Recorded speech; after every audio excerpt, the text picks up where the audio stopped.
Welcome to this week's Improv Therapy Group's talk. I'm Rick Levine, Chief Operating Officer of Improv Therapy Group. We have Lisa Bainey, who is our Chief Improv Officer, and Angela Nino, our Chief Executive Officer, and Matt Benson, who is a improv intern with us this summer. So Lisa, there's this game that I just love that you have adapted specific to the Improv Therapy Group, but it's rooted in some pretty traditional improv techniques. Tell us about it.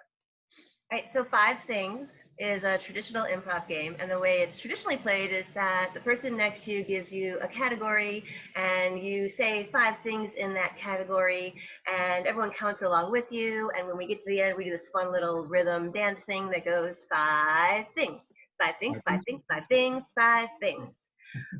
And so the way it would regularly work is that you get a different category from each person. As is so great with improv, there's no wrong answers, so it really doesn't matter what you say, but you'll say five things and everyone will count with you and then do the dance. So we're just going to do an example of that. So Rick, your category is, and these categories can be anything. They can be like, colors or types of cars, or they could be weird things that you just make up or excuses for things. I'm going to give you five combination of animals you wish existed. Oh, okay. Five things. Go ahead and say your first one. Five things. Okay. Cats and dogs. One. Lions and elephants. Two. Anteaters and kangaroos. Three. Llamas and mole rats. Four. Penguins and velociraptors. Five things. And then Rick would give a new category to the next person, and so on. But what we have done with Improv Therapy Group is just make this, everybody shares five joyful things or five things they are thankful for or grateful for, just so that we always start on a positive note. So Angela, would you mind sharing five joys or five things you're grateful for? Sure.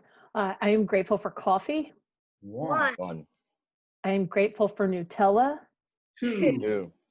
I am grateful for Aleve. Three. I am grateful for Chicago summers. Four. And I am grateful for fuzzy slippers. Five things. So we like to start that way. Angela, do you want to talk a little bit about why? Yeah, so part of mindfulness is gratitude. It's a DBT skill, mindfulness. And so being able to start us off with something that's playful, that reminds us what we are grateful for, is very powerful for people, anywhere, anytime, for any reason. It's also really powerful for people who are brand new in recovery at the treatment centers that we are providing improv for. Yeah. Matt?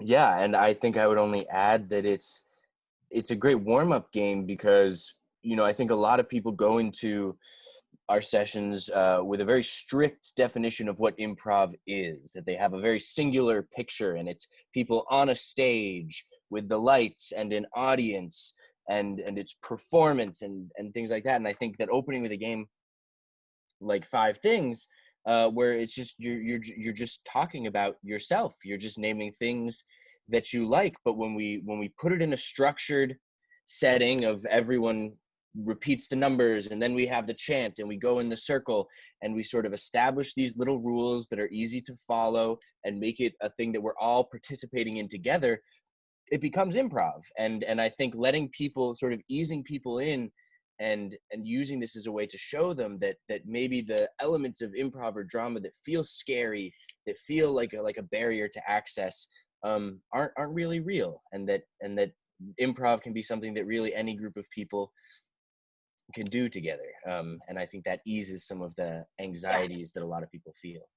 Yeah, sometimes after we play it, I'll say, you know, those of you who are new, congratulations, you just survived your first improv game because they all shared 5 things they like with us. Yeah. I also will usually let them know that just like, you know, you learn in therapy and you learn with communication skills, that it's always safe to make I statements. So if you're saying something you like to someone, you can't be wrong.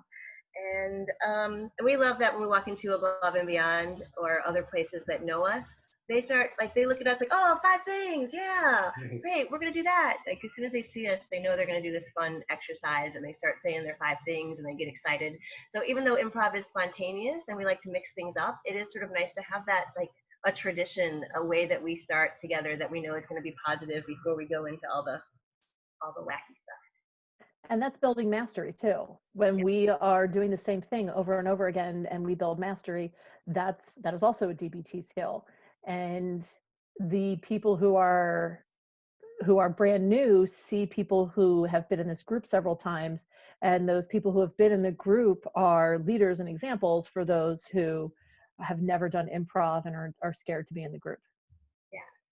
Many of the warm-up games that I've seen you, Angela, and Lisa lead with involve having the group connect with each other, and you know they can say, "Oh yeah, me too. Oh yeah, me too." And so whether they're acquaintances or members of a group that have only met a few times, complete strangers, or they know each other well, I see with 5 things very often the group people will go, oh yeah, coffee, I love coffee too. Or you know, if they thank their Lord, then others are like, oh yes, you know, me too. And so there's a lot of immediate bonding I see when you two use that game right out of the box. It's a lot of me too right away, so people feel a sense of connection immediately. I like that part. Me too. All right, and that is 5 things with a improv therapy group spin.